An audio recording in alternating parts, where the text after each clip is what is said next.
So when you say a whiteboard, do you just want to be able to? Yeah. Let's see. Let's see.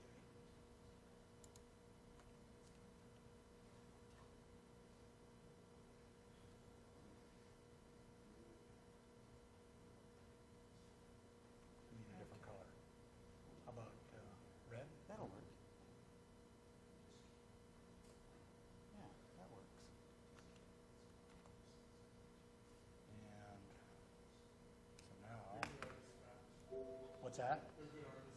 Yeah. Discard. And let's see here. Maybe what we do, insert home, new slide, blank.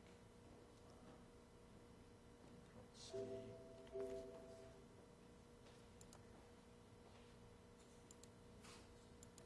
This way you might be able to, Yeah. Do a couple of them if I need. yeah, three enough, do you think? Oh, yeah. Yep. That'll be just fine. Okay.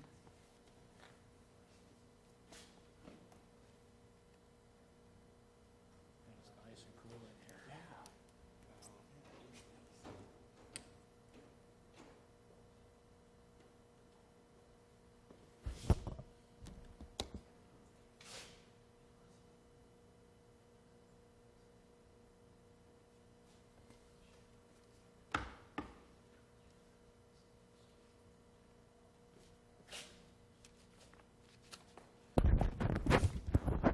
Testing, testing. You know, I think this thing is recording. Yeah, so I think we're ready to go. So thanks for. Let's see, something's picking me up here, right? Thank you for coming today. Today we are pleased to have Jason Borer, President and CEO of North Dakota Lignite Energy Council. Is going to be talking to us. It says 4 to 6, just in case we get real chatty, but I suspect an hour's worth, something like that. And the title of his talk is Energy Policy Development, How Do They Do It? Let's see, his background, he's an attorney. He's been a communications director for the Idaho Republican Party, and chief of staff most recently with the with Paul Labrador, Representative Labrador in Idaho. So he's got a pretty diverse skill set, so currently he's the chief executive officer of the Lignite Energy Council. He graduated from NDSU. He's got a law degree from George Mason University, and most importantly, he's lived in Washington, D.C. for 9 years, where he's had an opportunity to view firsthand this process. So we'll just say welcome, Jason, and I'll turn it over to you. You can just throw this in your pocket and sure.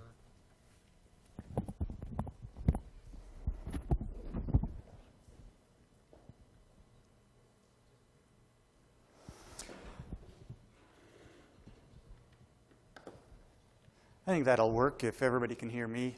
I'm able to just kind of stand here and discuss what we're doing. Thanks for having me today. It's one of the things that I really enjoy doing is being able to talk a little bit about energy policy. It's one of the things that finally got me to leave Washington, D.C. was the fact that I could leave there and continue doing what I'd loved to do over the past 10 years, which is work on issues that deal with energy policy in the United States, how it's developed, what it means for the country, and really just the nuts and bolts of how we make that happen.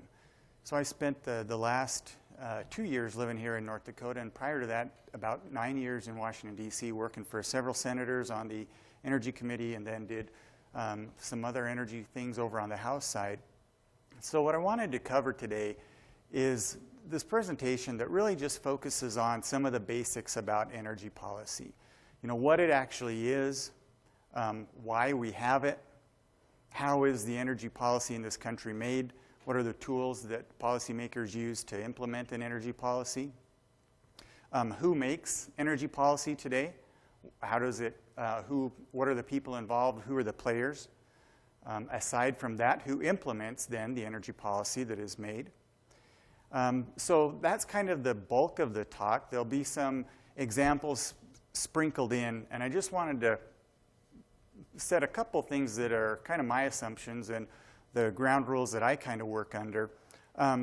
First off, I'm going to make the assumption that what the Supreme Court has said is legal up until now is legal. That is to say, I'm not going to talk too much about the rulings that the Supreme Court has made on different issues or may make on different issues. We're just going to assume that they're legal. So I'm not going to get sidetracked talking about whether or not carbon dioxide is a pollutant, whether they made the correct choice or the incorrect choice. We're just going to assume that they did.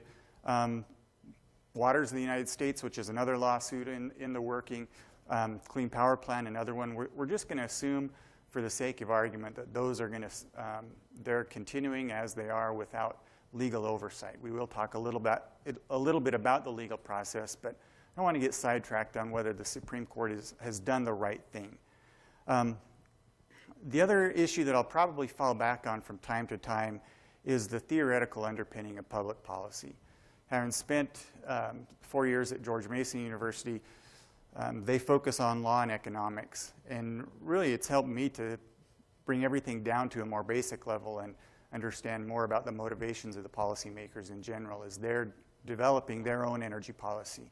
So I'm kind of expecting that at least you have a working knowledge of the way economics functions and the value systems that people use, the cost and benefit analysis that they might go through. I'll stop from time to time and ask questions. If you have any questions about what I'm talking about at any given time, feel free to chime in, raise your hand, and ask that question. I'll also be just calling on the audience from time to time as we talk about some of these things to get your ideas and your input. I've been doing this for a long time, and I never stop learning some new things whenever I talk to a large group. So I always appreciate your ideas, and I think it adds to the discussion to know what you guys are all thinking. So with that in mind, I just wanted to start out by saying if somebody here had to define what an energy policy is, how might you define it? So the way I look at it is that energy policy, it's a set of goals that seek to unify energy, economic, environmental, social, and national security needs. Now, as you think about that list, there may be some other needs that you see that I didn't put down, and that's kind of why I asked the question of your own viewpoint on energy policy, what it is. Because I think that's a great capsule of what energy policy is, because it talks about energy resources, the economics that go into our energy resources and energy policy, the environmental impacts of developing energy, social needs that influence that, and national security needs, which sometimes are not really brought into the discussion about energy policy. So, yes? That maybe in some way, shape, or form includes the idea of direction of where things should go in the future with respect to new developments and so forth. Yeah, absolutely. I think the direction is a critical component of energy policy. It's a judgment call by the policymakers that take a snapshot in time and say, based on this snapshot in time, where do we go from here with the energy resources we have, facing the energy challenges we have, and with the environmental impacts that we know. So absolutely, it's a forward-looking agenda that policymakers are engaged in setting. So to that point, you kind of get into this discussion of, can you have the absence of an energy policy? It's one of the shorthand things that I say from time to time that's probably not 100% accurate when I say I wish we just didn't have a federal energy policy. Yes? Quick question. So as far as setting an energy portfolio at the national level, how far ahead would they normally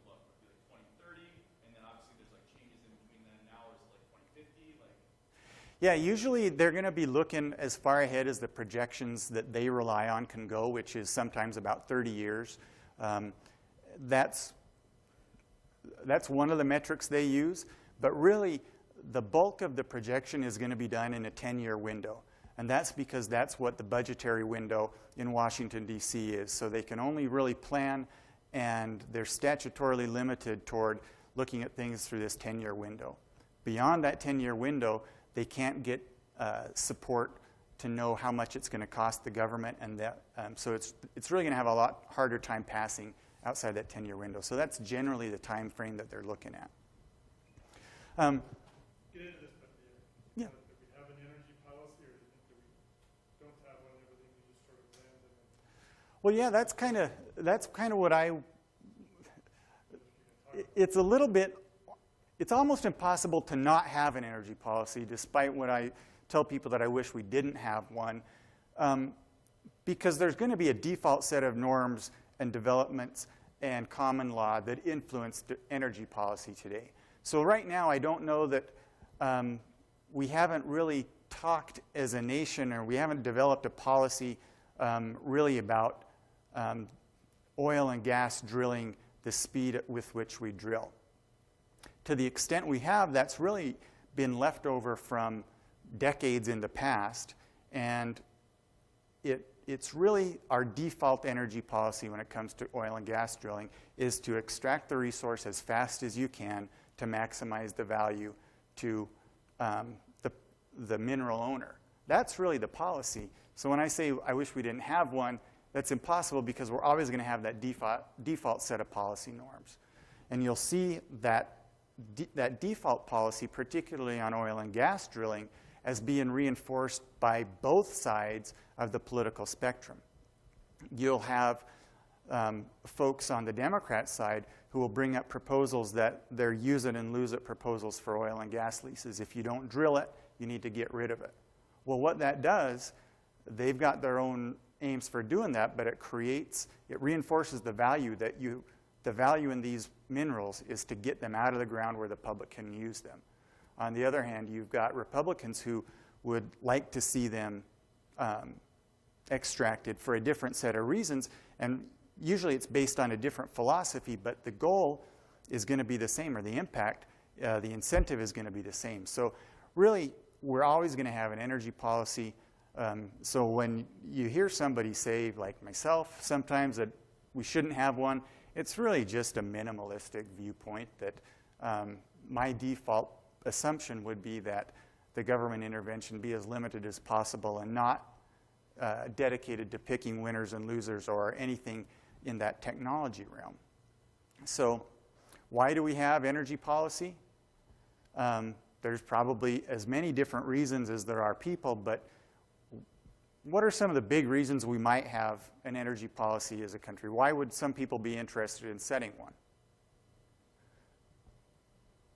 Some type of failure in the past. Great example, failure in the past, reflected in national energy policy when we had the oil embargo. This is still with us today, and we're feeling it acutely in North Dakota on an unintended consequence of this. So when we had the oil embargo back in the 70s, it was a national crisis. As a result, the United States set an energy policy toward the conservation of its natural gas resources, because at the same time we were under we had really big problems getting natural gas to the market. We thought it was a very scarce commodity. We set another policy of oil and gas conservation. So the federal speed limit was enforced. Fuel economy standards on automobiles were implemented. You go back to the speed limit. Today you hear about the speed limit as a safety measure, and that was never the original intent of it. It was to slow people down so they would use less gas. Today what that means for North Dakota is, because of the problems with supply of natural gas back in the 70s, the choice was made, the policy decision was implemented to build coal-fired power plants and not natural gas-fueled power plants, because coal was abundant, it was cheap, it was reliable, and it was illegal, in fact, to build a natural gas power plant. So many years passes, we're feeling the effects of that policy today as we're now being asked to cut down on the emissions from the coal-fired power plants.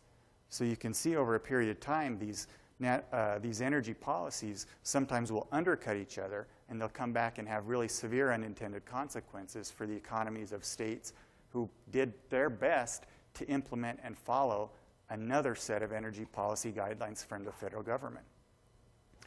So, that failure, the problem, the major problem in the past is one reason why we have energy policy changes. Another is going to be economics, both federal, macroeconomics, the competitiveness with other nations, and the other one that I mentioned is going to be national security. Again, there's going to be several other items and reasons that we have federal energy policy, but those are some of the big ones. This next one is really an easy question. Who makes energy policies? There's really, I can only see three choices. There may be more, but at the most basic level, there's Congress, there's executive branch agencies, and there are states. The states are going to be composed of similar organizations on their own level, but that's really where the energy policy is made. They get their ideas from a million different places, but that's really who's making it. And then you get to the point of implementation of those policies. That's done by the agency level. And again, getting back to this theoretical underpinning, the Constitution dictates that the legislative branch make the law and the executive branch implement and enforce the law. However, you've got a situation in the United States where a lot of agencies are also making energy policy. And the reason that is allowed is essentially you can look at the agencies as a subcontracted branch of the executive or of the legislative branch. They've essentially, it's called the doctrine of delegation, where the legislative branch can delegate its power to the executive branch. And hopefully that allows you to understand, answer that question, why can the EPA just do this? Why? It's because they have the lawmaking authority on loan from Congress to do X, Y, Z. And they're exercising that legally delegated lawmaking authority and making their own energy policy. And many of the executive branch agencies have been empowered to do that broadly or narrowly. So, say, sort of like an admin law question, but so say the EPA enforces something that someone tries to appeal and then pushes into the courts. How long does that sort of backlog take until that particular issue is addressed? Well, let me address it as if it's not the EPA, because the EPA operates under a different set of rules that have actually not been completely decided by the Supreme Court on that exact question. Just about every other executive branch agency, it's not a short time, but it's a matter of years before that question is resolved. The question would be, did the executive branch agency act under was it reasonable, the action they took when they implemented this energy policy? The EPA has a couple different things that courts have not looked at, because when some of their legislation was enabled, I would say they forgot to put in a paragraph. And it's really had major consequences because it didn't deal with the appeal process. And so right now the Supreme Court is trying to work its way through that. They had a first decision in that issue about 2 years ago. Now they're dealing with it again. So, but that's how those problems are going to be resolved by the courts in a matter of years. And that's usually the question is, was the agency authorized to do that? So then we'll talk just a little bit about the tools that are involved in energy policy production. These are broad tools that are available to Congress. Some of them are also available to the agencies. They're going to be tax incentives. Tax policy shapes a lot of the investments in this country. It shapes consumerism, and it shapes the way businesses produce, distribute, and operate in this country and abroad. Loan guarantees are another way that the federal government uses to influence energy policy. Straight up mandates can be used. Sometimes they're very successful. Sometimes they're not very successful. I would say they're most likely to have these unintended consequences that really just crop up when least expected. There's R&D budgets that are used at the federal level. There's land use policies.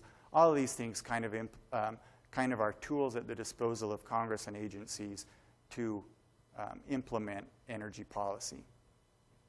So what are some examples? If anybody has one, feel free to share it. But what are some examples of the energy-related policy goals that this country is pursuing? One of them right now is they're pursuing the energy-related policy goal of reducing carbon dioxide emission.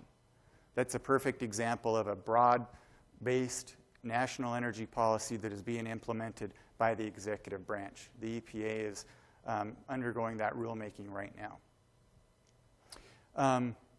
Any other ideas on what are examples of these policy goals that we're living under right now? Yeah, I mean, that's a great one because this energy independence policy goal is really articulated by a lot of people, and for some it means completely different things. For the country to be completely energy independent, not importing any energy from anywhere else, it's an achievable goal for this country, but the costs involved in that are usually outside what most people expect because we import, 40% of our energy or something like that from Canada. And so do we really care that we're importing energy from Canada? Some people look at that energy independence and really just constrain that to we don't want to be dependent on our enemies for energy sources. But absolutely, that's a goal that gets more ink right now. Next door in Minnesota, they have, is it 25 by 25? 25% renewable. Yep. Yeah, and that's another energy policy is really governs the use, the speed with which renewable energy resources are deployed. And that's another very popular energy policy right now for the past 10, 15 years is how are we going to deal with renewables?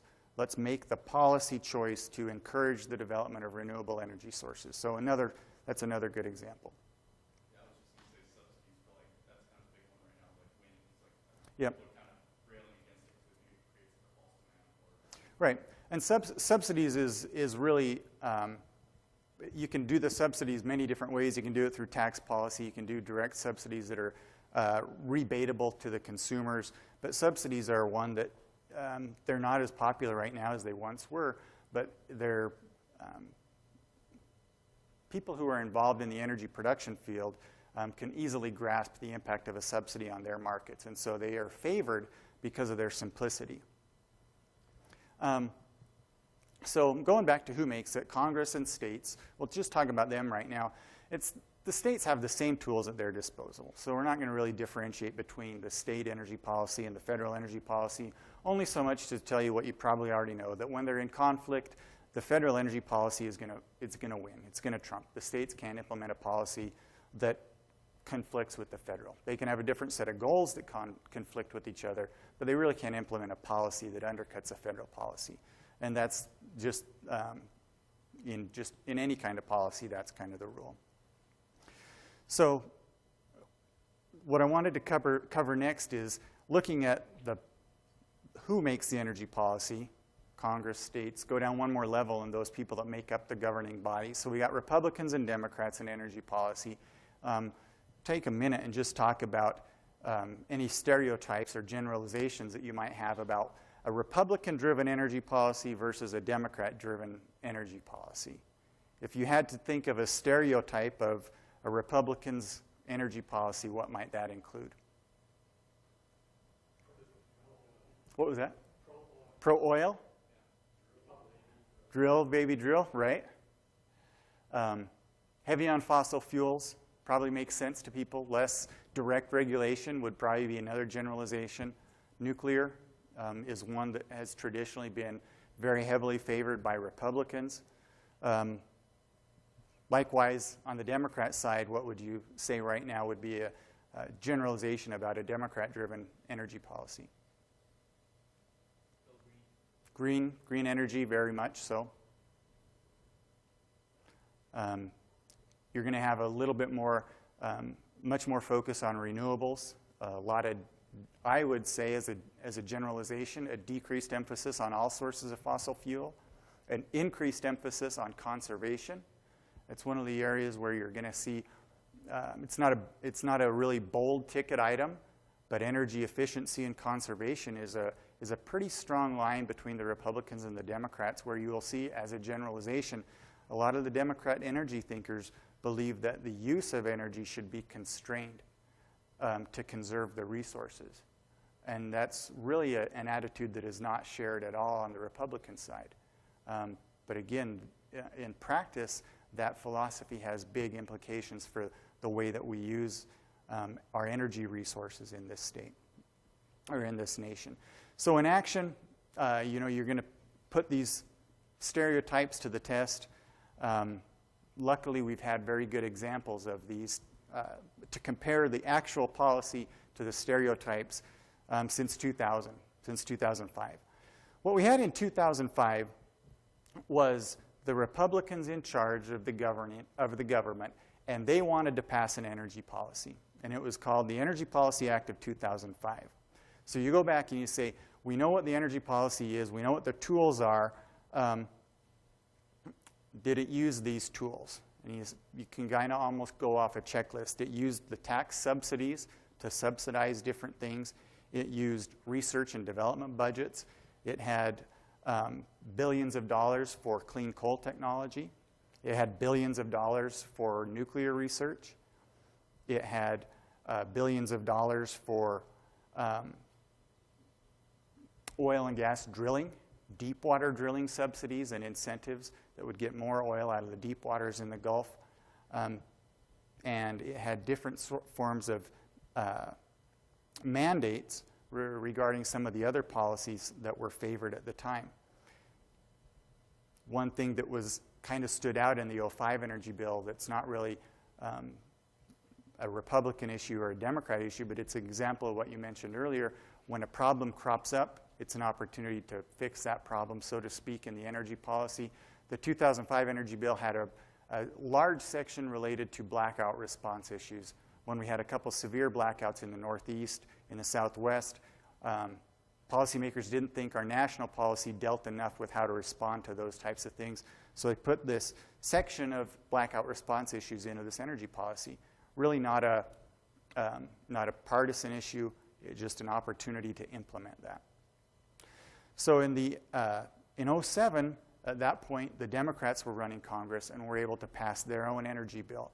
And it was called the Energy Independence and Security Act of 2007. It had tax incentives for hybrid vehicles. I think that's true to whatever stereotypes we might hold. It had mandates for increased fuel economy standards in vehicles, another traditional Democrat activity. It had a mandate for low energy light bulbs.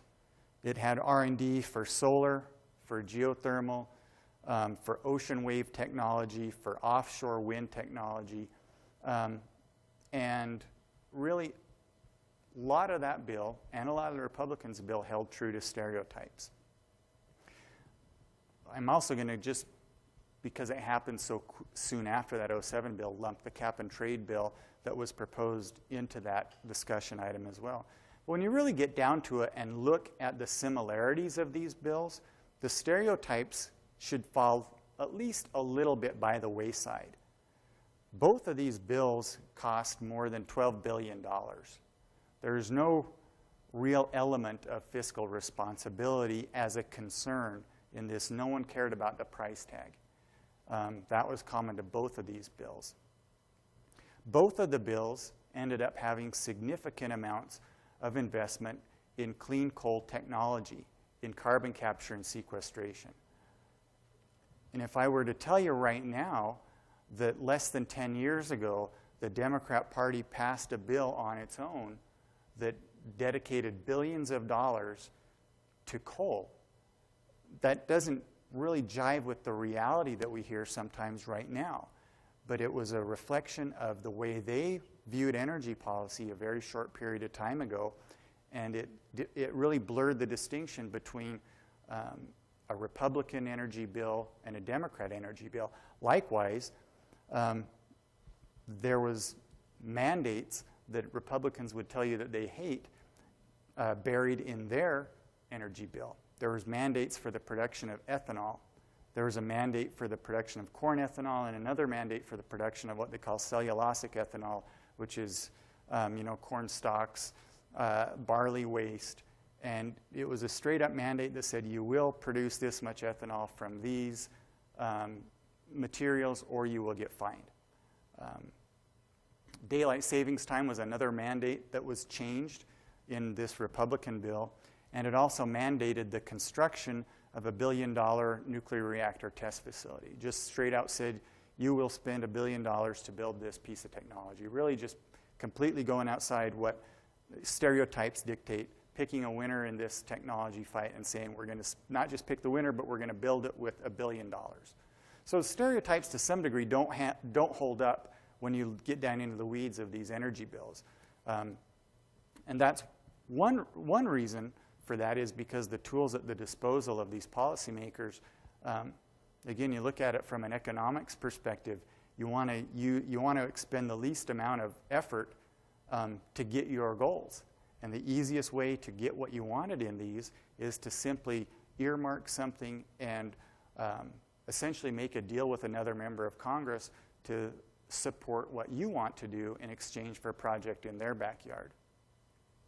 And those earmarks led to the increasing cost of those bills, and it led to these situations where a Republican would say, hey, I'm okay voting for this bill because you're going to send me $500 million to my state for this project, so let's vote for it and go ahead.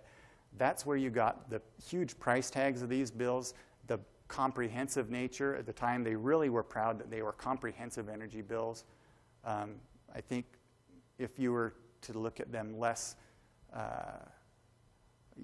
nicely, you would say that they were just bloated. And they really relied upon directed spending or earmarks to get everybody on board. And that's the way they implemented a lot of these policies. They both shared this investment to quite a very large degree on ethanol production. And you probably just look at that and say it's possibly related to the importance of Iowa, the Midwest, and presidential politics. And it's funny, but that's true. So getting back to your comment about the 25 by 25, this is called a portfolio standard, and it's you take the electricity sources that your state has or your nation has, and you divide them up into hydroelectric power, wind power, coal, nuclear, and at the end of the day, everything that you use to produce electricity is referred to as your state or your country's portfolio.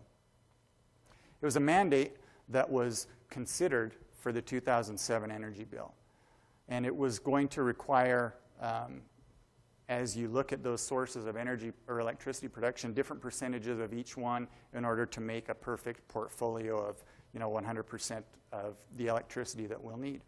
So in 2006, and I should say, as a matter of principle, do you guys know what the #1 source of electricity is in the United States?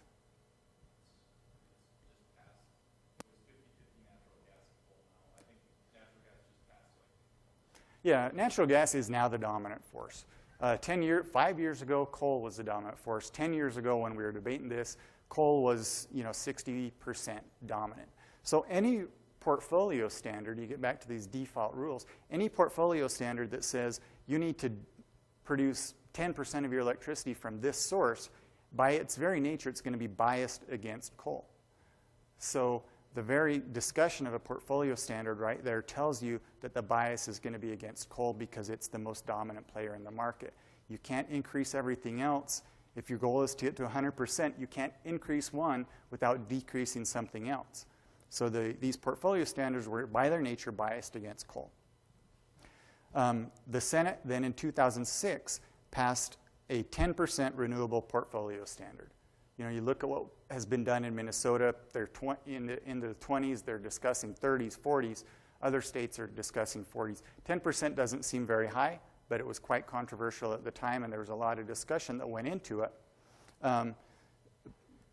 The law basically said that you'd have to produce 10% of the power in the country and in the states from renewable sources. This was done in a time when Democrats controlled the Senate. So it's kind of in line with how we might traditionally or stereotypically view the Democratic Party. In response to that, the Republicans thought, they didn't. Their first thought was not, hey, this is biased against coal. Remember that stereotypical view that they're going to support coal and fossil fuels. Instead, they proposed what they called a clean portfolio standard, which included all those renewable sources as well as nuclear power. What this meant they were doing was they were accepting the argument that Democrats had proposed that we needed to reduce reliance on fossil fuels. They were accepting the argument that we needed to reduce or eliminate carbon dioxide. Again, that's not a position that no longer plays as strongly in the Republican Party as it did even a few short years ago. But their clean portfolio standard included nuclear and it was a wedge issue to get Democrats on the record of saying, we care about, if we're concerned about carbon dioxide, yeah, let's incentivize renewables, but let's also incentivize nuclear, which also is a carbon-free source of fuel. And so this was the Republican response. And 39 Republicans voted for it. It's a very, I would say, draconian mandate that would completely change how this country produces electricity, but between the clean portfolio standard and the renewable portfolio standard, you're talking 90 members of Congress or more who voted for one mandate or another to change the way we make electricity. So in December 2007, they had the final vote on these ideas. The compromise position came down to a 15% renewable portfolio standard. It was filibustered by Republicans. They needed 60 votes to break the filibuster and pass this 15% renewable standard. They only got 59 votes for the renewable standard. They got 9 Republicans to vote for this bill. And the key vote, again, contrary to whatever stereotypes you might hold, the key vote was cast by a Democrat against this. It was Mary Landrieu from Louisiana, who has a fairly large fossil fuel industry in her state, but it's not really coal, it's more natural gas and oil. Nonetheless, she was the key vote, contrary again to our expectations or assumptions about Democrats and energy policy. 2005 and 2007 was really the high point of the last 25 years about passing comprehensive energy policy. But it wasn't, they probably aren't the most well known, because I bet you there are some of you who still remember the term, or you might even remember the details of what was called the Pickens Plan. This was an energy policy goal. It was an energy policy piece that aimed to reduce our dependence upon liquid fuels for our cars, replace them with natural gas, and to essentially make our vehicle fleet a lot cleaner. It had a huge wind component that was going to be built out over the Midwest. It was going to cost $1 trillion. That's a lot of money, but it's not as much as, it's not enough to kill a bill on its own. Obamacare was $1.5 trillion. The Republicans would have been fine spending $1 trillion on nuclear and deep water drilling if we would have let them. So the price tag in 2008 was really not even a concern for most people in Congress. So this was proposed as a solution to the problem of energy security. Was one of the issues that was, or energy security was one of the things that we were concerned about. High price of oil, all of these things came into play. And as a result, when it was first introduced, it had 8 sponsors in 2008. 4 Republicans, 4 Democrats. They went home. People in their states got engaged. Lobbyists got engaged. A lot more public information was done on this. T-Bone Pickens advertised this plan a lot on television. He made campaign contributions. As a result, when this was reintroduced in 2009, the Pickens plan got 146 co-sponsors, a drastic increase from the year before. 66% or 66 of those co-sponsors were Republicans. So almost a 50-50 split between Democrats and Republicans on this bill to get away from petroleum, to increase natural gas and increase wind. 2007, it didn't go anywhere in 2009. In 2011, it was reintroduced with the start of the new Congress. This year, it got 179 sponsors. 70 of them were Republicans. Again, both of those numbers are going up. The support continues to build in both parties. And it really looked like this was going to be a sure thing. It was going to be a choice that the policymakers made to reduce our dependence upon foreign fuel, to increase the use of our domestic natural gas, and to increase the use of renewable wind in our electricity generation.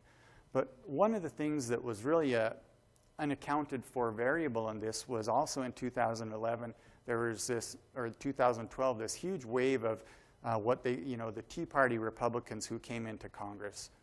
And their viewpoints were so different from the traditional Republican viewpoint on energy that a lot of people didn't know how to respond.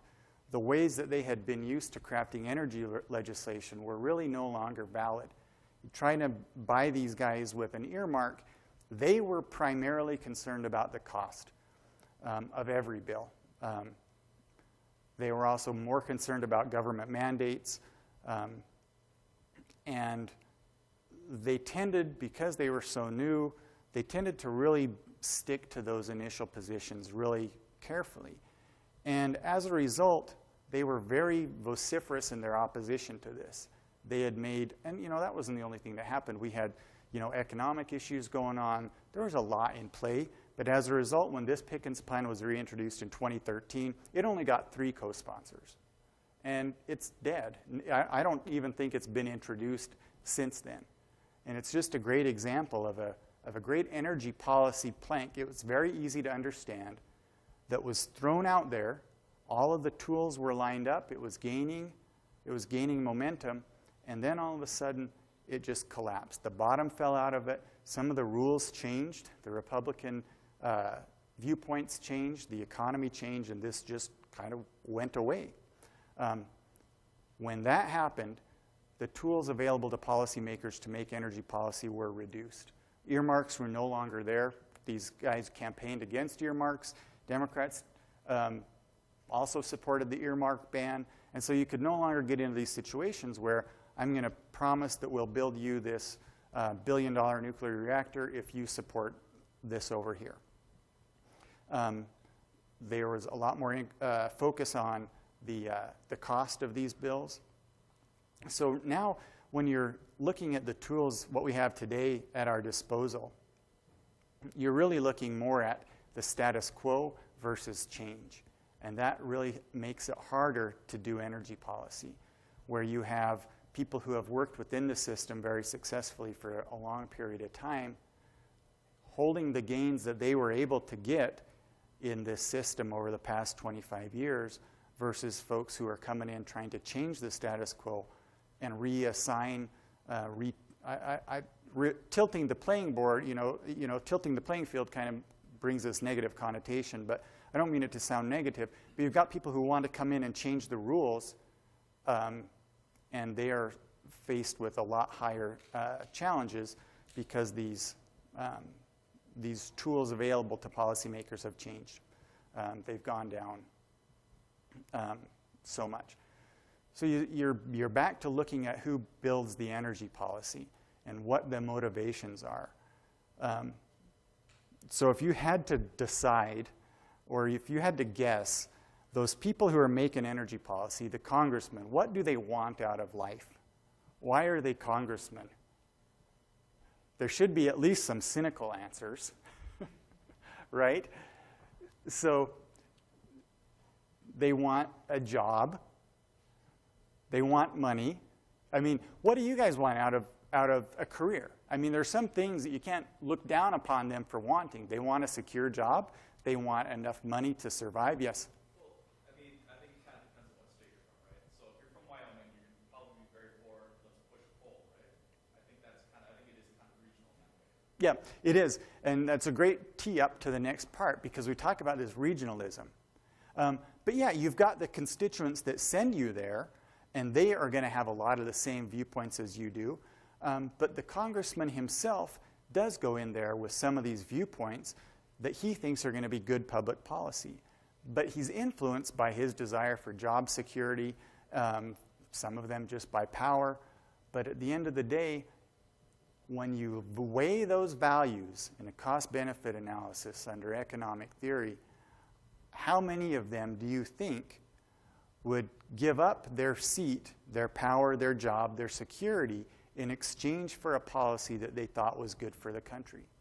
And that's really that economic analysis that influences and matters when energy policy is developed. If you don't think the congressman would make the rational economic choice if he tells you public policy is my #1 goal, but he doesn't vote in a way that ever puts him at risk, you can kind of tell that that's not really his #1 goal.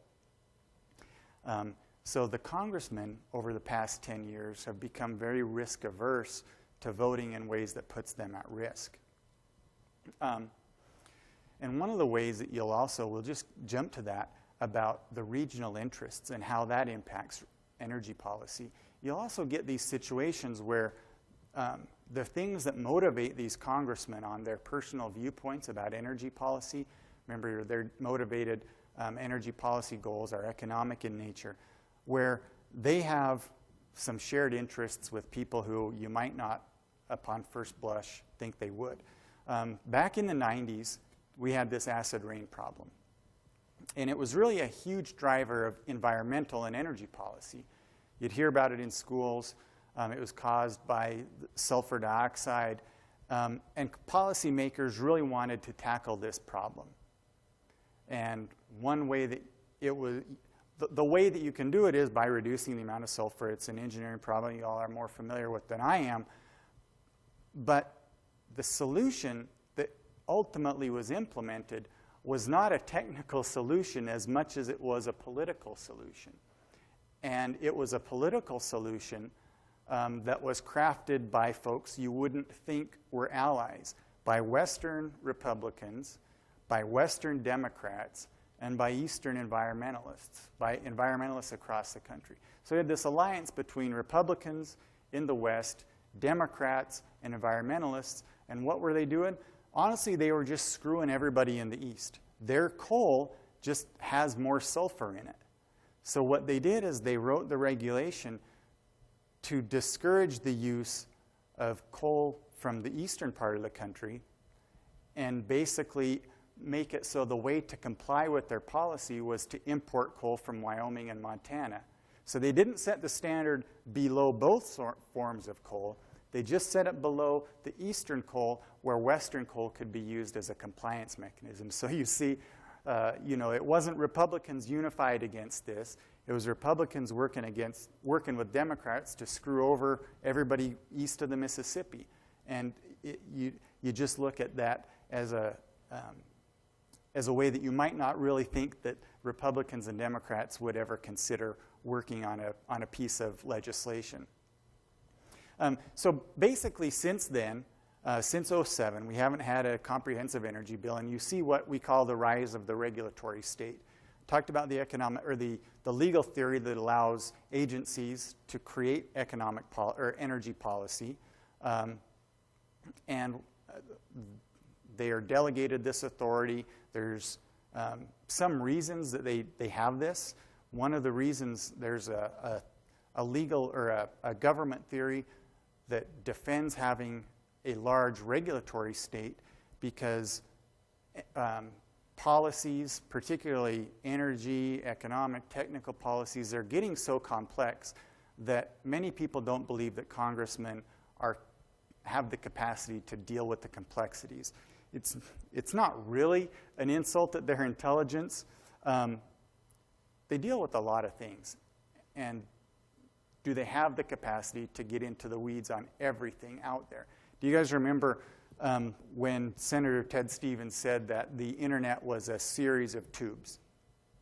So you got a choice between that guy setting internet policy and a guy who, has grown up in the internet age, made $1 billion writing his own program, and now wants to go be a commissioner on the Federal Communications Commission. Who would be better equipped to make that policy? There's different answers to that, but that's, the regulatory theory holds that the expert would be better at making those policy choices because he's the expert in it. And so they put him into the regulatory role, delegate him that lawmaking authority, and let him provide the rule. As a result, again, this gets back to the theory, he can't be removed. He's not subject to public pressure. Why? Because he's the expert. You don't want the experts being influenced by anything but the science. And so you insulate them from the public. A lot of them are anonymous. You'd never know who actually wrote each sentence in whatever regulation we get, but we defer to their expertise, which, again, you might think that's good, you might think that's bad, but I'll ask you, what happens if the science they are relying on is bad? How do you know? How do you change it? And what are the consequences of that? I'll give you two. In 1999,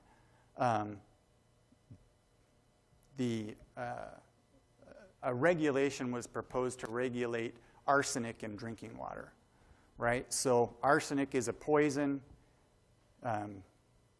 You'd think that you would want it all out of your drinking water. And the trend for many, many years had been lowering that standard, less and less and less arsenic in your drinking water. And I think on the face of it, everybody here would say, yeah, there's nothing wrong with that.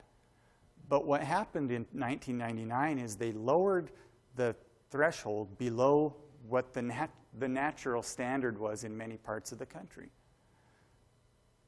And I would argue that that demonstrates a flaw with the science that they're using. Because if the goal of the regulatory agency is to make people as healthy as they should be absent society or absent the industrial nature of our country, you take them back to what exists in nature. And instead, this was demanding that municipalities, states, filter out a naturally occurring chemical that they had been living with for since the beginning of society. And so I would argue that their model is wrong. And the model they're always operating under at this point is a linear model, which holds that the threat to human health decreases in a linear fashion until it hits zero. That's the model that these experts are using. And that's when you ask that question, if we've turned the lawmaking authority over to the experts and told them to rely on the science, what happens when the model is bad? You get laws that ask you to clean up the air more than the natural state. I have a question. It's a little bit off tangent, but how often does international policy affect the changes made in our own national policy? So the question, how much does international policy impact it? It impacts it a lot indirectly because we're seeing that in North Dakota right now, and it has major consequences, where the international policy implemented by those folks in the Middle East has been to flood the market with oil. They have made this energy policy decision for their country's economic interests that says what we need to do to make our country better off is to flood the market with oil with the goal of forcing some of these lower cost producers in the Bakken out of business. So yeah, what we are doing now is trying to respond to that and figure out how. Another example of the way international policies impact energy policy is when you're talking about the export of natural gas or export of crude oil. These are major policy questions that get considered from time to time, and our own senators and representatives are very much engaged in this. If we should be able to export natural gas to the Ukraine, if we should be able to export crude. So absolutely, they're a major driver. Most of the time it's indirectly, but sometimes you will have a direct activity which is the result of a treaty, or the Eastern Blackout actually also had a Canadian focus, so there were some international impacts and responses there. So back to conclude on this regulatory state, we talked a little bit earlier about how the courts will ultimately decide this. Because what's happening is the congressmen don't want to take a risky vote. I'm going to get a little cynical here. But I believe, for the most part, that their number one goal is going to be to look out for their own broad economic self-interest. I don't know that, say that's good or bad, but they want to keep their jobs. Many of them want to parlay their job into a higher paying job down the road. Probably no different than a lot of you want to do, but they're also doing this under the guise of public service. So what they've done is, like I said, they basically subcontract a lot of the lawmaking authority to the agencies. And in effect, what they're doing, when you look at the laws that they have passed over the past 10 years, they're meaningless. I would argue 90% of them are meaningless. So you look at how it folds out in practice is they've subcontracted the difficult decisions to people who are anonymous and unelected, and they've kept for themselves the very minor policy decisions that no one will vote them out of office for. Cap and trade bill was a good example. When it was proposed by Congress, people lost their seats over this bill. People lost their seats over voting for the Health Care Act. People saw that and they don't want to do that. So now, instead of voting on a clean power plan, let's subcontract that to the EPA and let them do it. And now you've got 100 members of the Senate who say, hey, that was the EPA, I'll try and stop them. Or that was the EPA, they do what they do. And it makes it a lot more difficult for someone to say to their congressman, if you support the Clean Power Plan, if you vote for that, or if you vote against it, we're going to come after you. So they subcontract the difficult decisions. And then what happens, because the decisions are getting more difficult, the laws are getting more complex, the courts have to step in. If the Clean Air Act says regulate pollutants like sulfur dioxide, like mercury, things that cause direct harm to human health, if that's the standard, the courts don't need to step in very often because it specifies some of the pollutants. And it's very clear that mercury has a negative impact on human health. So the courts didn't have to step in as much. They didn't have to say, is that really what the statute means? But now, because the decisions the regulatory agencies are making are more complex, the courts get asked to step in and say, is that appropriate? Is that what the statute allows them to do? So what the courts are looking at essentially comes down to one question: is it reasonable?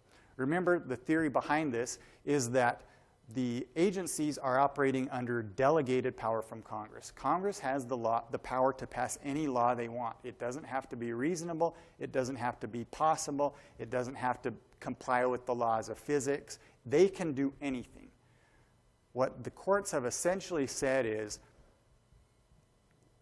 the Congress delegates only the power that is reasonable to the regulatory agencies. So if the agency comes back with the law, with the regulation that is unreasonable, the courts will assume that Congress did not delegate them the power to make an unreasonable regulation. But because all they have to do is show that it is a reasonable implementation of the statute, there's a broad amount of deference that's given to the regulatory agencies. They can get away with a lot as long as they demonstrate that it's reasonable.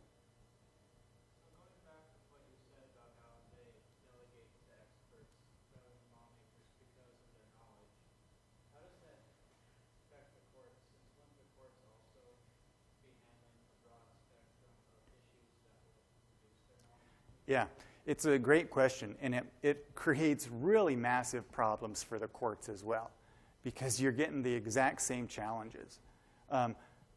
It's a little easier for the courts because they don't have to necessarily understand the technology. They have to understand the process. And they have to, you'll hear from experts on both sides who say, does the technology work? Yes, no. Okay, let's say it works. Is the implementation of that policy wrong? Is it unreasonable? So because they're looking for is it unreasonable implementation of the policy, they don't have to understand the nuts and bolts of it as much as the Congress would. They have to understand how it plays in the context of that statute. It's still a very difficult equation for them to balance, but they don't have to understand the technology as much as they have to have a broad picture of how that particular element was stuck into the regulation. And was it a reasonable conclusion?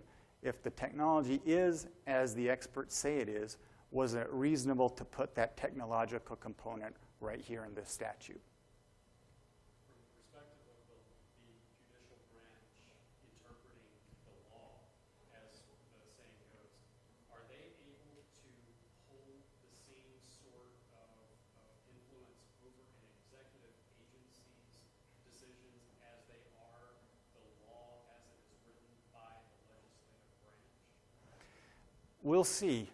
Yeah, they are. I mean, theoretically, they're able to do the same thing to an executive branch agency, to a regulation that they can do to a law.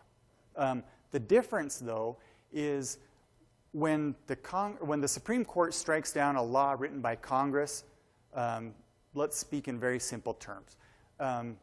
Let's just assume that they strike down the entire law and it goes away. At that point, Congress if they need to revisit that topic, it's going to take them another year and a half. Think of how long the Pickens plan went before it got passed, or before it came to its conclusion. So Congress has to go back to the drawing board. They have to fix the problem that the court identified with. They have to get everybody on board, and then they have to pass it again, and the president has to sign it again. All the regulatory agency has to do is take it back into their house, change a couple sentences that they think work, and then they push it out the door again. So they have a lot easier time responding to the Supreme Court decisions. And I'll give you a good example of that, which is an energy issue, it's a water issue, it's an ag issue. The Waters of the United States regulation, which was just proposed, was done as a response to a Supreme Court decision that essentially said that the regulation of waters by the federal government is only allowed if those waters are what's called navigable water. So inasmuch as a waterway can be used for commercial purposes, it belongs to the federal government and can be regulated by the federal government. They tried to pass a regulation which essentially expanded the power of the regulatory agencies to assert ownership or jurisdiction over water. Went up to the Supreme Court said, nope, you don't have the authority to expand your jurisdiction. Yeah, you can do, you have to say, you have to have a navigable water, and there has to be a significant nexus to the navigable water. So what the agencies have done, they just changed their argument. They came back and they said, we're no longer arguing that we're expanding our jurisdiction to cover this water. What we're doing is we're changing the definition of what a significant nexus is. Because the court said if there's a significant nexus between this lake that drains directly into this navigable water over a quarter-mile canal, that's a federal waterway because it feeds that. That's a federal body of water because it feeds directly into this federal waterway. And that significant nexus is that canal. So what they did, instead of saying we now assert broader jurisdiction, they just changed the definition of what the significant nexus was, and they said, you know what, instead of a significant nexus being a quarter-mile canal, a significant nexus is now groundwater seepage from 25 miles away into this. And so they completely changed the argument, but they're no longer arguing that they are expanding their jurisdiction. So from a legal position, their argument is more solid, even though from a technical position, it's more ridiculous.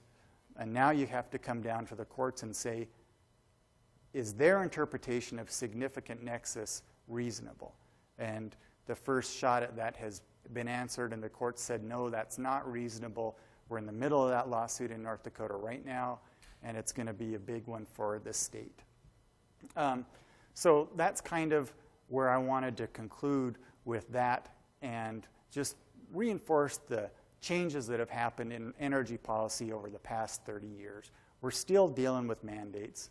We saw some of them that really impacted North Dakota life in a very good way when we were building power plants that were incentivized by the federal government. We benefit from R&D in North Dakota. It's a great resource to have to help the country produce energy in an affordable way. We're also seeing the transformation of energy policy being directed and developed by Congress in a way that we can participate in very directly. And we've seen it shift toward energy policy becoming more complicated and at the same time becoming more insulated from the public. And the consequences of that are going to be strung out, 10, 15 years into the future. But in order to understand the way the energy policy develops today, you have to have that big picture viewpoint of how it's developed and what the key parts are today, which is, for the most part, this reliance on the subcontracting of energy policy expertise to the executive branch agencies and the inability of Congress to make these difficult decisions and take the votes that are necessary to put themselves in jeopardy. And also the third final big change is the fact that they are no longer operating in an environment where people will not question the money they spend. All of these things combine to give us a challenging day when we're trying to develop energy policy, and they'll be with us for the next several years. So with that, I'll stop my presentation, and if anybody has any questions about this topic or expand on something I said or missed, I'd be glad to answer that at this time. So when Congress is kind of proposing legislation for energy standards or something, how much do they look at like infrastructure? So like if we're talking about wind or something like that, rather than opposed to like coal, where there's that kind of inherent already like infrastructure already built into it, do they look at that as far as like cost? Yeah, I mean, the short answer is they look at that as much as they want to. And right now, I'll use the Clean Power Plan example.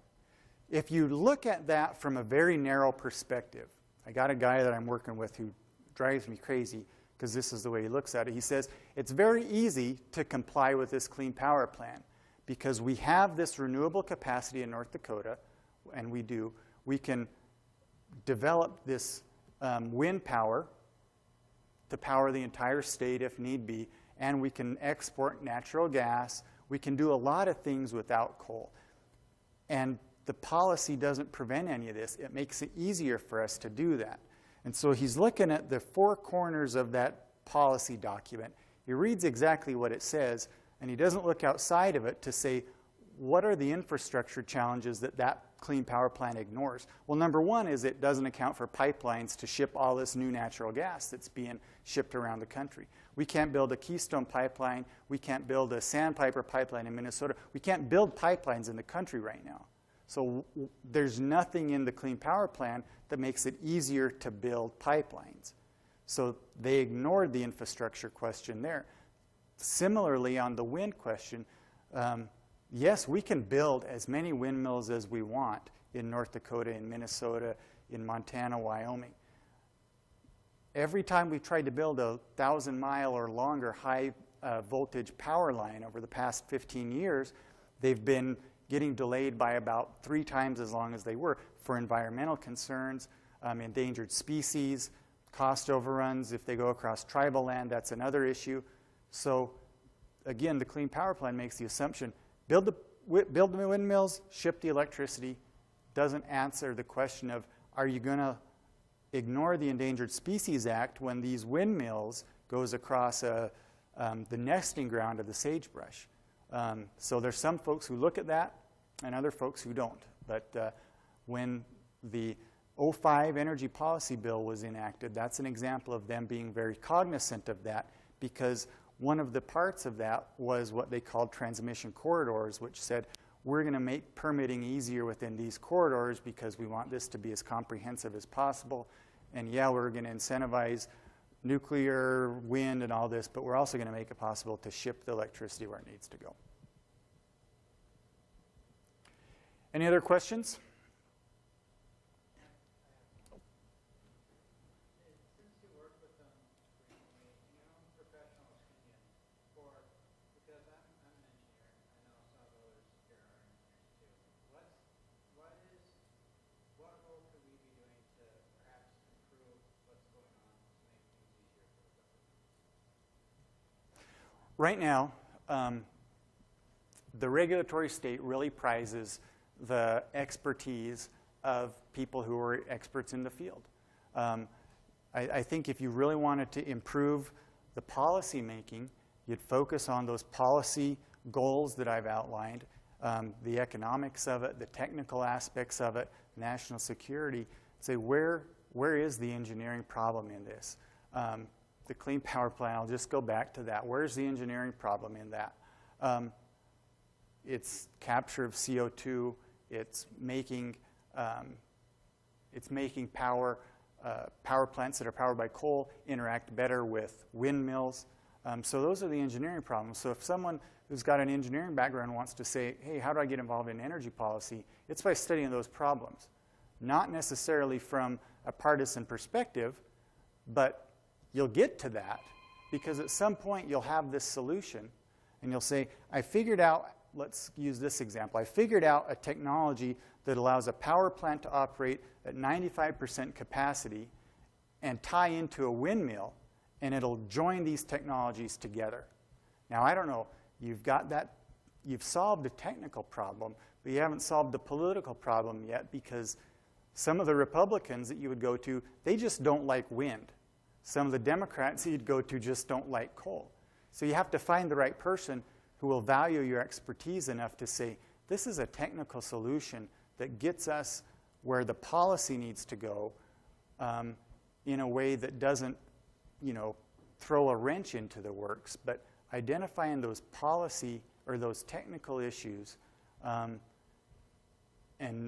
giving the policymakers an unbiased technical evaluation of them really helps them, specifically if it includes a cost-benefit analysis so they can understand how what the costs really are. So, all right.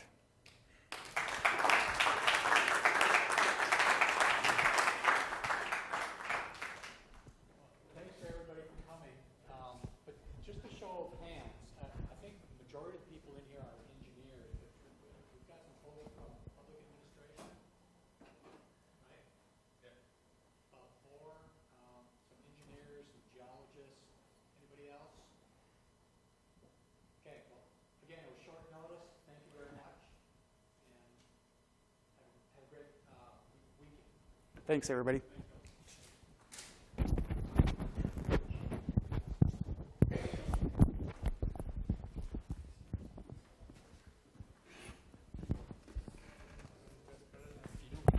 was just going to say a couple of quick things before you go.